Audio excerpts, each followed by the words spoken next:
This is a single leg extension to train those quads. This variation trains one leg at a time, which helps you build strength evenly between the two sides and improve control at the knee joint. Because you're working one leg independently, you can focus on alignment, stability, and a strong contraction without compensating through your stronger side. If you haven't already mastered the standard leg extension or need a full in-depth tutorial for how to set these up and some problem-solving steps, check out our full demo video for that. I'll link it in the upper right-hand corner. The single leg extension primarily emphasizes your quads, which are the 4 muscles on the front of your thigh.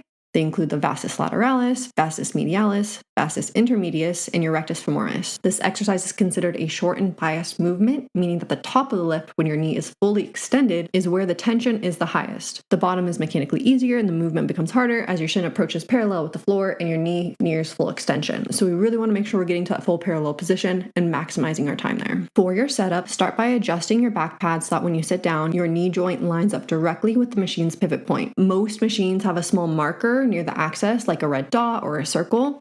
You want your knee aligned with that pivot point so that your knee moves in alignment with the machine. Next, you're going to adjust the shin pad so it rests just above your ankle. If the pad sits too high on your shin, it can increase pressure directly onto the knee joint. Keeping it lower allows the force to distribute more evenly through your tibia and so that your quad absorbs the tension and not just the knee joint. You want to sit tall and bring your ribs pulled down so that your back connects firmly to the seat pad. You don't want to have your hands overhead because it can cause extension of the chest and it's just a much weaker position. You want to keep your ribs pushed down, your hips pulled back into the seat. As you lift the weight, the machine will try and pull your hips forward, up and out of the seat. So brace your core and grip those handles near your sides. Your working leg should have your knee and toes pointing straight up, and your shin should move in a straight line with your thigh and your femur. Avoid letting your thigh rotate inward or outward because this can also cause knee pain. If you're prone to knee pain, double check your alignment and just reduce the load until you can maintain full control without pain. For your execution, from the bottom position, you want to start by slowly extending the knee. Think about contracting your quad to lift your shin rather than just swinging the weight up. As your leg approaches full extension at the top,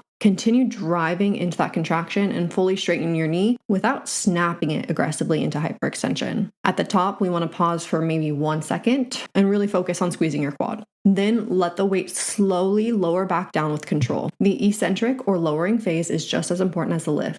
You want to control the descent so that your quad stays under tension rather than just letting the weight stack drop with gravity. Because this is a short and biased movement, the goal is control.